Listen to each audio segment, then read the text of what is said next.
government says that every community in England and Wales will now have a named and contactable police officer. It's part of a major overhaul of neighbourhood policing being announced today, with plans including facial recognition cameras being deployed across England and Wales to track down high-risk offenders. Well, joining us now is Policing Minister Dame Diana Johnson. Good to speak to you this morning. We'll start with the latter, if that's OK, because that's what's caused the most debate on our programme this morning.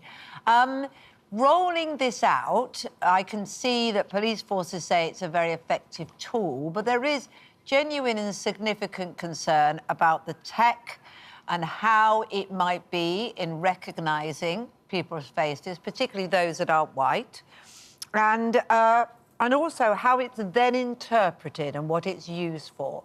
What are the checks and balances in place for that?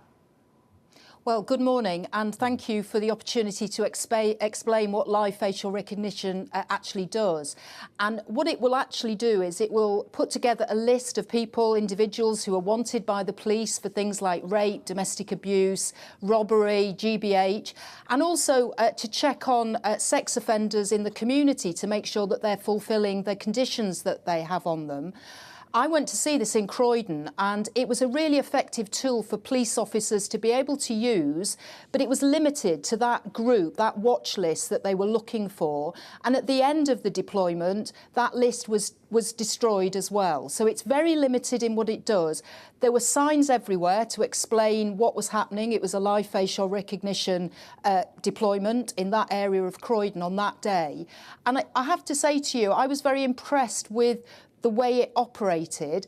In terms of what you're saying about concerns around bias, I know there's been a lot of work done to make sure that the algorithms that actually look through the pictures of people are actually now at a level where that bias for ethnicity or gender or age does not exist. So that's something that has reassured me, and that's independently been verified for the live facial recognition vans that we'll be seeing rolled out in 7 police force areas over the coming months. What about people who wear face coverings?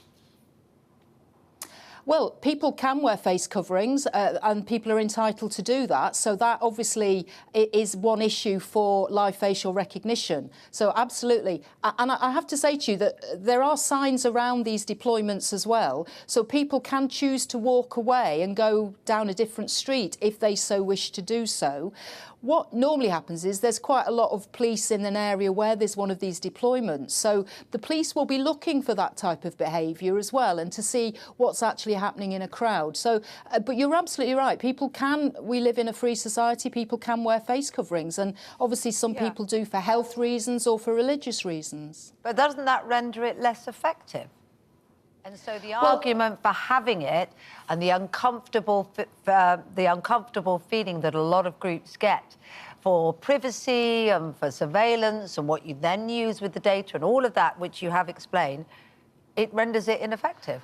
Well, I think you're raising a really good number of points there about, with the public, the consultation that I think is really important the government are going to have later this year to explain what live facial recognition is, what it's used for, how it could be made more transparent for the public to understand, what kind of oversight we need to have of it, and whether we need to have a particular piece of law to govern this, because at the moment it's governed by various bits of laws, including the Data Protection Act, the Equality Act, and various other pieces of law. Should we bring all that together to make it really clear to the public how it's used, for what type of offences, and who should oversee this as well? So I fully understand and think it's a good idea for that consultation to take place so we can all be clear about the use of this technology. Also, the other thing I just wanted to say is this is not of itself an automated decision maker. It allows the police to make those decisions about who to go and talk to, who to arrest. And I guess that's where the fear of bias might come in the same way with stop and search and all those other things. You mentioned Bob is on the beat, and the fact that everybody has a named police officer in the area. How do we find out who that is? Why don't we know about this until now? And also, what kind of area does that cover? So we agreed in the manifesto last year that we were going to recruit 13,000 additional police officers into neighbourhoods up and down the country. This is the first tranche of 3,000 this year, and part of that, giving the money to the police, getting these additional officers, was to set out what we expected the police to do. And by the end of July, we asked them to have named officers for their neighbourhood area, and also for an individual to be able to contact the police and get a response back from the neighbourhood police officer within 72 hours. Now, all police forces by the end of July have got that in place. And I went on, I live in Hull and Humberside's my local force. So I went on the Humberside website. I looked at my neighbourhood, put your postcode in, it tells you who your neighbourhood police officers are. And then it's got an area where you can send a message and get that response within 72 hours. I know some people can't go online, and there is also the opportunity to ring in to the police and to make that request online, on the telephone, and find out who your officer is as well. And how big a patch have these officers got to cover? So individual police forces have decided what their neighbourhood area would be. Often it will be a ward, a local council ward area would be the designated geography of it, but it would be down to individual police forces. And you'll understand we have some big rural forces, and obviously they have to manage the geography of that in a slightly different way. But we wanted to make sure this works for policing. We're doing this with policing. We're not just telling them. We want them to make it work for them. So we've given them £200 million this year to get the additional police officers and PCSOs and to set this system up so it works for the future. Right. Well, look, you've outlined some significant things that I know you wanted to bring to us. We can't, however, ignore the front pages of the papers and other stories that are being discussed from the government, and two record-breaking stats that are records I'm assuming the government doesn't want to be breaking. So the Times, amongst others, Channel boat migrants arriving at record speed. 50,000 migrants have crossed the Channel, despite promises to get that under control since Sir Keir Starmer took power.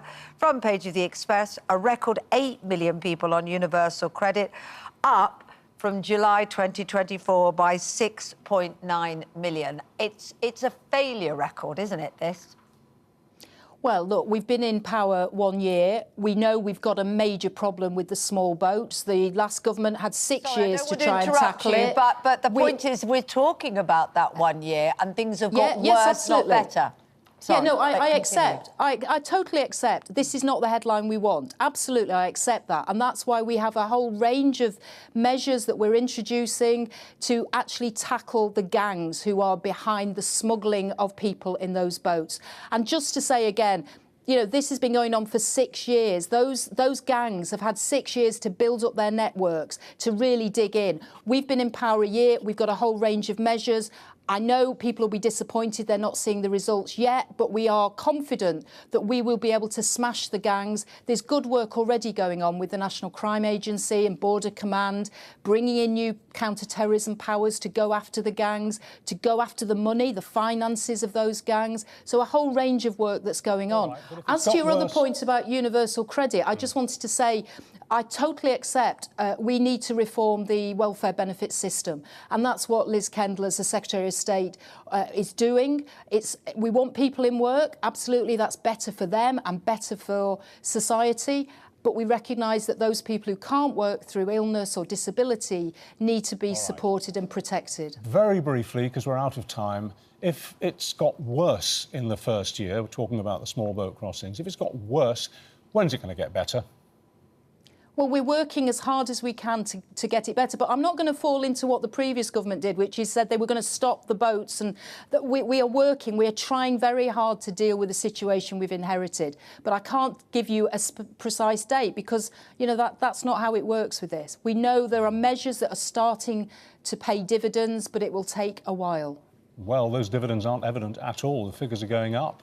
Well, gangs are being smashed. There's work going on with the National Crime Agency. There was a recent operation in Belgium to seize many of these boats and engines that are bringing people across. So there is good work already underway. OK, thank you for your time this morning.